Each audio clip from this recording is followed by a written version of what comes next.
Hi there, welcome to the Control of Substances Hazardous to Health Regulations, or COSHH Training course. This course will talk about hazardous substances, explain the importance of COSHH regulations, and some simple steps that will help you to safely go about your work by adhering to these regulations. So, without further ado, let's begin. Let's start by answering the question, what is a hazardous substance? A hazardous substance is any substance that can cause us harm and even death. They usually reach us through inhalation or through our skin. The types of injuries and diseases sustained by hazardous substances are wide and varied, but they are always serious, which is why there is such complex legislation in place. Some types of hazardous substances can be dangerous rather than harmful and need to have controls in place because they can cause explosions, intensify or fuel a fire, seriously damage nature or the environment. Now that you know a little bit about hazardous substances, it's time to know what exactly is COSHH and why it's relevant. The Control of Substances Hazardous to Health Regulations Act 2002 are regulations that are in place to keep us safe from chemicals and other substances in the workplace that we do not want to have anywhere near us, or at least not without the correct safety equipment and precautions in place. The name of this legislation is quite a mouthful, so you'll find most people refer to this act and all matters relating to it as COSHH. According to the Control of Substances Hazardous to Health Regulations 2002 as amended, COSHH lay out obligations and duties for employers to ensure that they do not expose their employees to substances that are considered hazardous to health. Employers are obligated to abide by these obligations as far as reasonably practicable. To clarify, reasonably practicable means that COSHH acknowledges that it is impossible to remove all hazardous substances from the workplace. So, if there is an adequate justification as to why they are in use, employees can still use hazardous substances. However, under COSHH legislation, there is a lot that employers have to do to adequately reduce and control the risk of harm for their employees if they are using hazardous substances. As with most legislation, the fine details can be a little too much to learn overnight, but to summarise, COSHH legislation specifies that employers cannot expect an employee to work on their premises with hazardous substances unless they perform correct and sufficient risk assessments. They inform anybody who is affected or potentially affected by a hazardous substance of the risk and provide access to risk assessments involved. They set and maintain appropriate control measures for removing the risk to health. They provide their employees with the correct training, supervision, instruction, and information about the hazardous substances they are using and continually update them on how to stay safe. They place employees exposed to hazardous substances under appropriate health surveillance.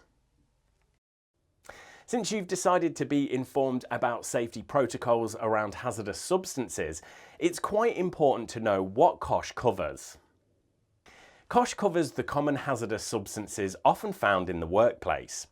COSHH guides us on how we must handle, store and control hazardous substances so that we may reduce the risk of harm and injury to ourselves and others as much as possible.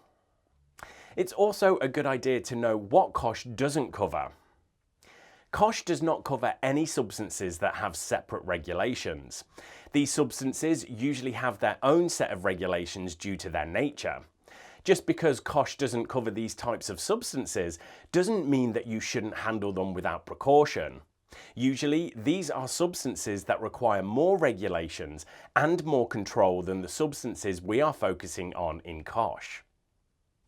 Typical examples of the types of substances not covered by COSHH are asbestos, flammables, explosives, radioactive materials.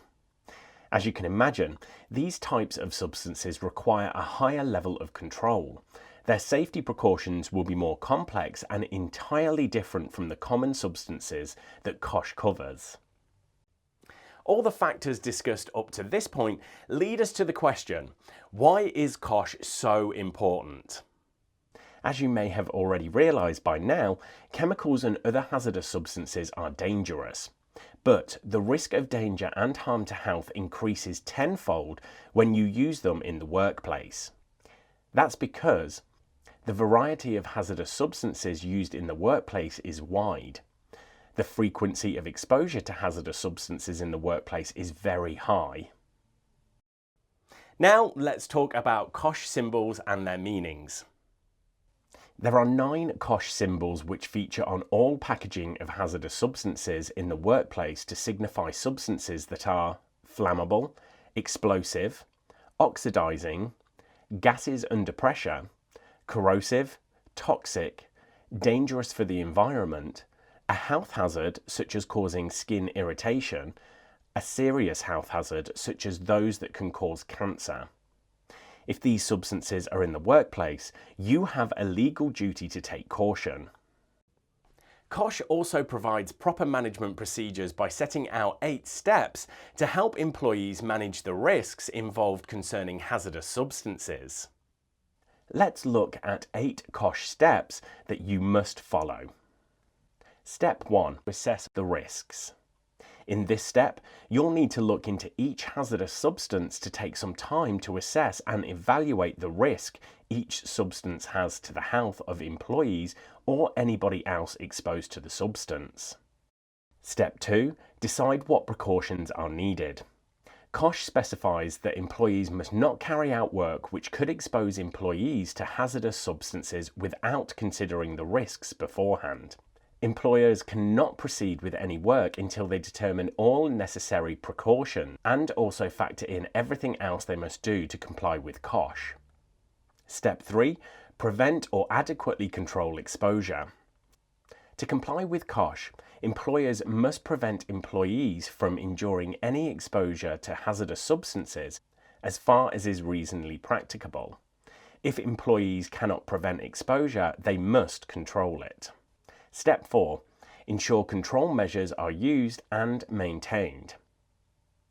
Once the employer has determined what control measures they need to have in place to remove or reduce the risks, they must then ensure that those control measures are used, followed, and also maintained at all times. Step 5. Monitor the exposure.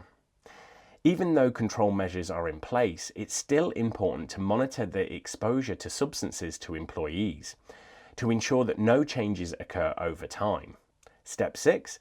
Carry out an appropriate health surveillance. If you have identified at any point in any of the steps above that health surveillance should be conducted, or if COSHH has set specific requirements for health surveillance, then employers are duty-bound to put these in place. Step 7. Prepare plans and procedures to deal with accidents, incidents, and emergencies. It's not just the everyday factors involved with dealing with hazardous substances that an employer needs to consider. They also need to plan procedures for those one-off situations such as an accident, incidents, or emergencies. Step 8. Ensure employees are properly trained. Employees must be informed, supervised, and trained correctly and continually. Now, before we proceed further, it's important to discuss the substances hazardous to health.